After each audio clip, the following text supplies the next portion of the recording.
and welcome to my channel. I'm Mandi Grace, author of 10 novels so far. Welcome to my mid-month chit-chat, the video where I don't have a script, I just set up the camera, drink tea out of this mug, and talk about my reading and writing life.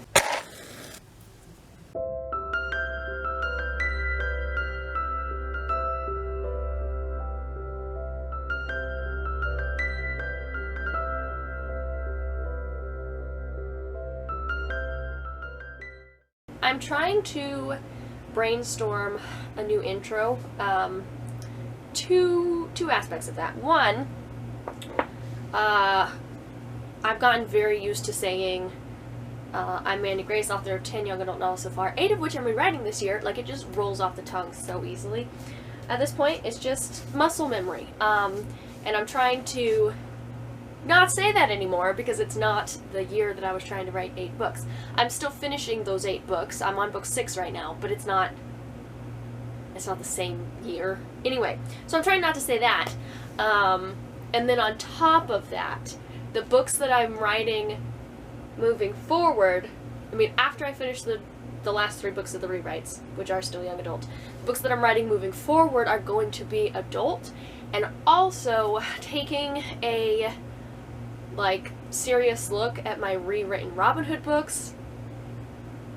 They're slightly more new adult than young adult, so I just don't know that it's still valid to say 10 young adult novels so far, because I'm not sure that any besides the dystopian will actually be young adult still. Like, the original Robin Hoods, I would give to kids, you know, like 11, 12 years old. I don't know that I would do that with the rewritten Robin Hoods. I think like 15, 16 is probably my cutoff now. So, unless you're like a really mature young person. So, I don't know. I'm trying to find a quick snappy thing to explain that I've written 10 books that doesn't say YA. And I just don't know what that is yet, so I just went with that. Just 10 books. Yay. I almost tried to describe them, like I was gonna say 10 folklore and fantasy novels or whatever, but that's not necessarily true either. But if I start addressing all of it, there's the folklore Robin Hood, there's the fantasy King Arthur, there's the dystopian whatever Cassie's book is, too many genres. I bounce too many genres, so I don't know what to do. Thoughts? Also, I heard the dog barking, and it's below freezing outside, so I'm gonna let her in. I imagined it. She was actually on the couch, and I'd already let her inside. Did I imagine a dog whining? Did you hear a dog whining? But if I start...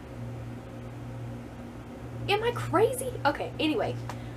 Yeah, I don't know. If you have thoughts on my snappy intro, let me know. I'm actually really,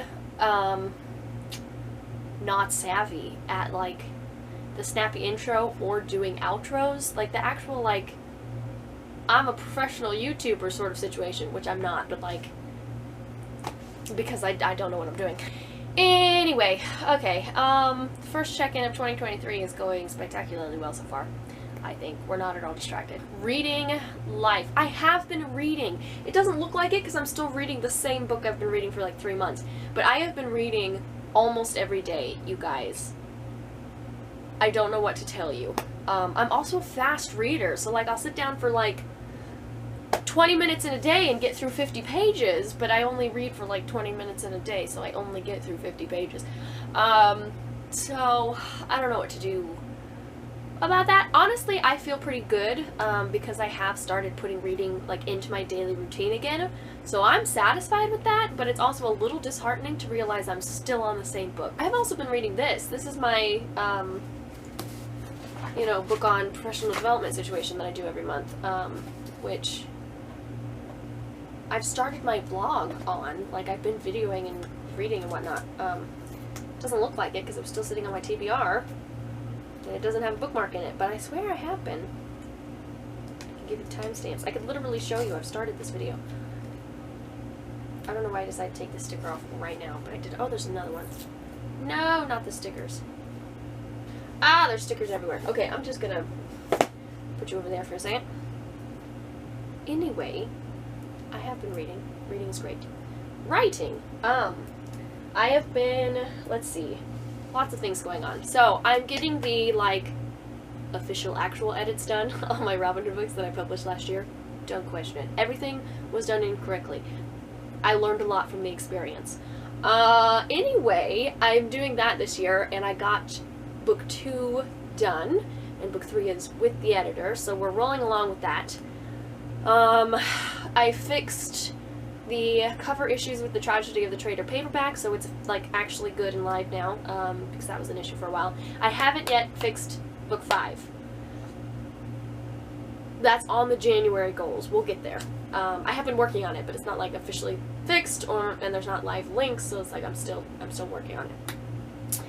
So, that's the, like, tedious, admin-y, I'm a businesswoman, things. Writing specifically, working on Cassie's book, book 1 in my dystopian trilogy. I am 3-ish chapters in. The chapter counting keeps boggling my brain. Listen, numbers and math are not my friend, and these are very simple numbers, but it still keeps boggling my brain. So there's 8 numbered chapters, and then the prologue and the epilogue, so there's 10 chapters as a whole. So I'm trying to get through 10 chapters, and I'm on chapter 2, numbered-wise, which is actually chapter 3, that I did the prologue, I did 1, I did 2. Anyway, yes. So that's where we're at. It's going well. It's interesting doing rewrites because, like, I'm adding descriptions and, like, making the prose more polished, but I'm actually not changing a whole lot yet, story-wise. A couple of things I've been tweaking. Like, in the original story, when I wrote it and then published it, I didn't know what was going on while I was writing it. I was writing completely into the dark, and then I didn't rewrite on it. Like, I didn't make sense of the chaos and the fever dream of what I had written. I was just like, okay, sure. So, spoilers, I guess, but, various things. So, like, Cassie has a secret identity, and everything that's happening in her small town is because of this identity that she doesn't remember, because of human experimentation on her brain to make her forget, specifically. So she gets, like, dreams of this past life that she doesn't recognize, but, like, that's her actual life, and all this stuff is happening. But when I was writing it, I was just, like, Cassie was living in this small town with her sister and her mom seemed a little bit crazy, and then I wrote a scene where, like, this army showed up for no reason, and I just rolled with it, and then, like, things were happening, and then, like, halfway through the story, she starts having her dreams, and then I found out, via the dreams, who she was and what was happening, but I didn't go back to the beginning to make it make sense. So, like, the army that shows up is there for Cassie, but in the opening chapters, when the army shows up, they're just wandering around being cruel for no reason. Like, there's no direction to it, because I didn't know what was happening. I was just like, oh, there's an army. And then I didn't go back and fix it. So this time around when I was writing it, I was trying to, even though Cassie doesn't know what's going on, and it's written in first person present, so you only know what Cassie knows. I was trying to write it to where, like, the behavior of the army is such that once you know the spoilers, like who Cassie is and why the army is there, the behavior still lines up. Like, it still makes sense retrospectively, which in the original book it really doesn't, but I'm making it make sense this time. So, like, that's the only thing I've really been tweaking. Otherwise, like, the scenes play out almost exactly the same as they are in the original. So it's growing, but only because I have been describing things now, and it's not just a bunch of dialogue in white space, which is how I used to write. So, like, with the Robin Hood books, there was a lot of added content. There was a lot of narrative summary becoming scenes. There were a lot of brand new scenes. So all of those books basically doubled in size. But with Cassie's book, it's just incrementally growing. So, like, right now, I think the last time I checked, the new version's around 9,000 words, and that's, like, 7,000 of the original book, or something like that. So it's bigger, but it's not, like, twice as big. Anyway, it's going well, honestly. I've been writing almost every day. Typically about 1,000 words a day, which is my average on a, like, I'm not really trying day, but I'm writing. So, like, not a bad day of writing, not a day where I'm like, wow, I really didn't even write, even though I did. It's just like, yes, I wrote 1,000 words. That's average for me. I haven't had any days where I was, like, striving to write, or, like, had a good day where I write 3,000 to 5,000. I was just, like, existing. Hosting Prickles has actually really helped in that regard. So, especially this past week, the littles that I'm a nanny for had strep, and there was vomiting, and, like, it's been a week. So I was kind of surviving day to day, except that I was, well, listen, there's a lot of variables. I've gotten back into doing my devotions and reading scripture and having time in prayer every morning, which has really helped with my outlook on life. So, like, I haven't been stressed this week of sickness, but I haven't also been, like, super gung-ho about life, if you know what I mean. So, writing, I haven't been, like, crazy eager and motivated in writing, but I have been writing because I have. But yeah, it's been about 1,000 words every day. Hi, Editing Mandi here. The original point of that little ramble that I was trying to get to, that got lost in me rambling, was that I have started hosting Prickles with my writing group, which means when we gather on Zoom, we usually have someone to be like, hi guys, welcome in to the Zoom chat, let's talk about what we're working on this hour, and, like, facilitates the discussion at the beginning and then gets everyone into writing. And despite being in Quill and Cup for over a year, I don't host Prickles, or at least I didn't previously, unless, like, I needed to fill in. Like, sometimes I'd be on a Prickle, specifically, like, with our head coach and founder of Quill and a Cup, and, like, her internet often has issues, and she would drop off, and I have taken over her Prickles multiple times over the last year, so it's not like I've never done Prickles. But I wasn't specifically hosting Prickles. I didn't have a time of my own that I was doing. And I have found this year, now that I've taken over one of the time slots, when a host stepped down, I was like, oh, this is an hour that I write every time. I'll just take over as the host. I am much more likely, to show up to the Prickle and actually write every day, because when I'm not the host, I would make excuses, specifically because it happens in the afternoon during nap time, which is one of my only free times of the day, but it's also the middle of the day, so I'm feeling that, like, middle of the day slump, and I'm tired, and maybe I just want to, like, watch YouTube or take a nap, or whatever, you know? So when I wasn't the host, I would find excuses to not get on the Prickle, even though that was my prime writing time.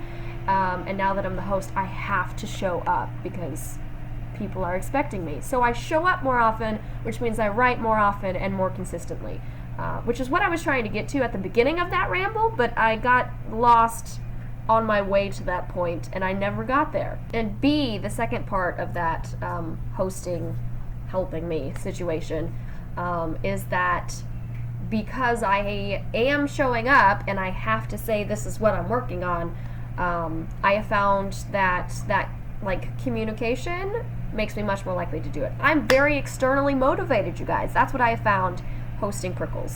I don't know. It's been great. I do write more consistently now during nap time because of hosting.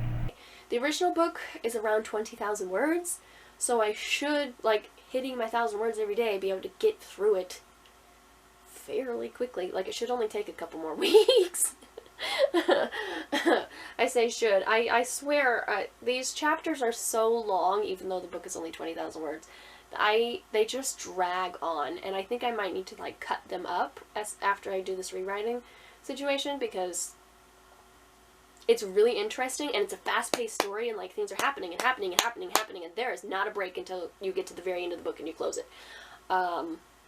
Yeah, there's never a dull moment, but at the same time, it's exhausting, because it's like, things are happening and happening and happening, and you're just like, where's the chapter break so I can, like, take a breather, please? And I feel that way writing it, so I can't imagine what it would be like as a reader who doesn't know what's coming or what's happening, just being like, okay, can we have a break?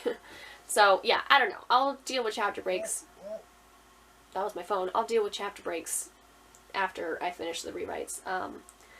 But also, like, it feels like I'm going through it slowly, because I'm writing 1,000 words a day, and it's Thursday, and I'm still on chapter 3, which I was on at the start of the week. So it's like, how many thousands of words are we going to shove into this chapter? And there's literally only 10 chapters in the entire book, and it's only 20,000 words, so I expect maybe the later chapters are shorter. They have to be, because, I guess I expected it to be, around 2,000 words a chapter, and it hasn't been that way. Ugh, anyway, we'll deal with it. It's fine. I have been writing. It's been fun. I'm making progress. I think I'm making it a better book, for sure.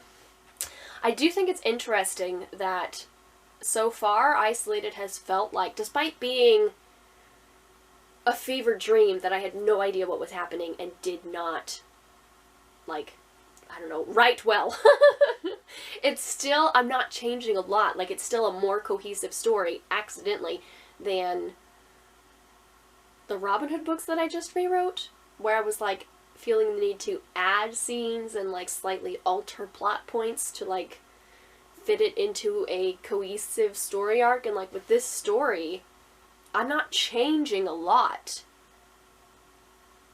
I'm just, polishing the scenes so that they read more smoothly, so that the dialogue is more crisp, and so that there's, actual descriptions of where they are and what's happening and, Cassie's emotions and physical state of being.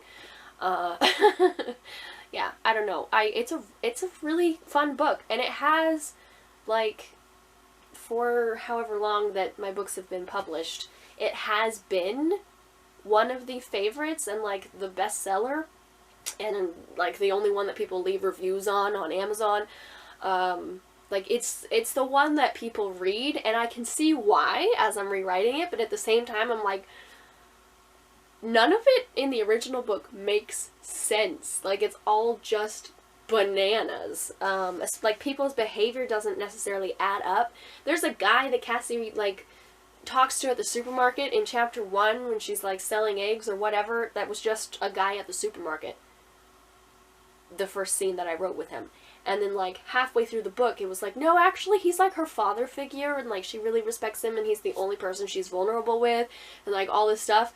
And I didn't go back post-writing the first draft and, make him always the father figure, or make him always just the guy at the supermarket. I left it, as both. So there are things in the original book that really don't make sense, but at the same time, it does feel like a strong story, and I'm not actually changing that much. I don't know, make of that what you will.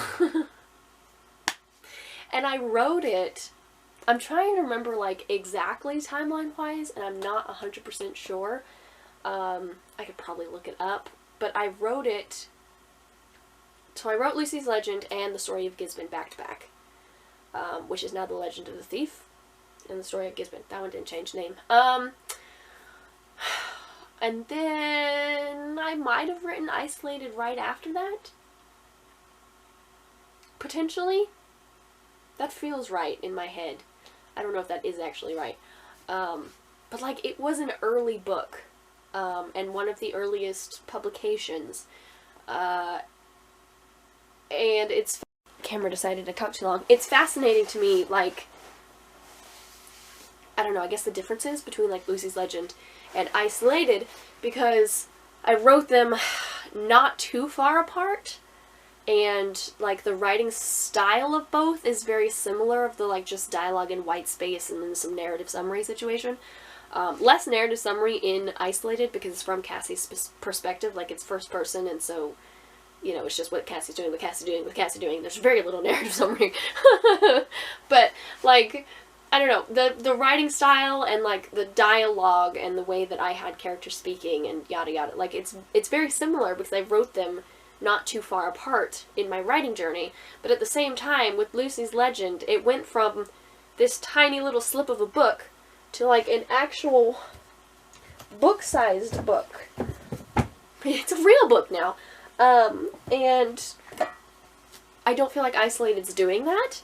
I'm not adding scenes, I don't know, it's just not as much. There's not as much changing this time around. And it's wild, because, when I read The Legend of the Thief, there was a week when I was editing that I read it front to back in, 3 days. and it didn't feel longer than the original. Like, it felt like this was the original story that I had told, because what I was doing was just taking that story and telling it better with the skills that I now have. But anyway, when I read it, like, it still read like the original story. It didn't feel different to me, which isn't true of some of the other Robin Hoods. Like, Dusty's book reads almost entirely different. Much's book is very different. Yeah, but with The Legend of the Thief, with book 1, it reads very much like Lucy's Legend. There's just more of it, I guess. But, and I feel like that's how it's going to be with Isolated, but less of the more. Like, it's still going to read the same, and it's going to be roughly the same size, probably. Yeah, I don't know. I don't know that that's a good or a bad thing. I'm just rambling on at this point, which is what this video is for. My plans moving forward, which I talked about in my goals video, if you want to go watch that, basically to finish rewriting the dystopian trilogy in the next couple of months. I'd like to finish Cassie in January, do Cindy, do book 3. Yeah. Anyway, and then I'm going to get back into my King Arthur fantasy story this year, which I'm actually super pumped about. My critique partner's ready and excited, you know, to be able to read book 1. I really want to polish it because I had, so in my writing group, Quill and Cup, we have a critique partner program where we pair and share works. We call it BFFs, Best Feedback Friend, because critique partner is scary. I don't know. That's what the adorable and very lovely founder of Quill and Cup and our head coach and yada yada, Anya Ray, the delight that she is, that's what she likes to say, you know, because critique partner is scary. And I think it's cute, but I also, like, disagree wholeheartedly. I much prefer the term critique partner. Like, the best feedback friend, I don't know, it feels less serious and professional, and like I have a writer reading my books and critiquing them. It feels like, I don't know, I just, you know, gave my book to a neighborhood friend and hurrah, like, I don't know. It's cute, don't get me wrong. I just prefer critique partner because it actually sounds like what it is. Anyway, that is not important. The point is, I had a BFF back when I first joined Quill and Cup in 2021. I had to think about that for a second. So like in, I don't know, soon after I joined, so like August, September, October, somewhere in there of 2021, I had a BFF who also writes fantasy. We shared some work back and forth. It was wonderful. We were critiquing. It was fine. She's no longer in Quill and Cup, so that kind of fell apart. But, yeah. I had her reading book 1 of the fantasy series, and she had some fantastic critiques, which I haven't yet implemented because I took a year off of my book. So, like, she gave me the critiques at the end of 2021, and then in December of 2021, I decided to set aside the Robin Hood books, and, I mean, no, the fantasy books, and then focus on the Robin Hood books for an entire year. So, I haven't actually implemented the critiques that she had, and, like, they were super valuable, and also, like, obvious. Not obvious in, like, I knew what she was going to say before she said it, but obvious in the sense of, like, my new critique partner will also see these same things. So, I want to implement the critiques first in book 1, and then give it to my new critique partner so that she can give me more critiques. So I have, like, more to focus on and edit and change and polish so that I have a stronger story, because getting the exact same critiques that I got the first time won't be helpful because I already have them. I need a different critique, if that makes sense. So, I have to finish the dystopian trilogy rewrites because that's my priority right now, and then implement the critiques from my BFF over a year ago. And then I will give the fantasy story book 1 to my critique partner while I write book 4, the final book in the series. And then at some point I have to edit books 2 and 3 as well. We'll get there eventually. So it's dystopian trilogy for January, February, March. Fingers crossed that's all it takes. maybe that'll bleed into April and May. I don't know. It might take longer than I expect. It probably will take longer than I expect, which I'm okay with.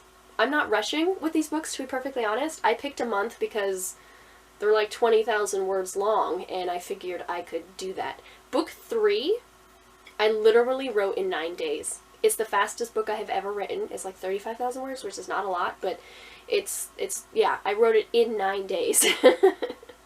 So I have the feeling I can rewrite it in at least that, you know?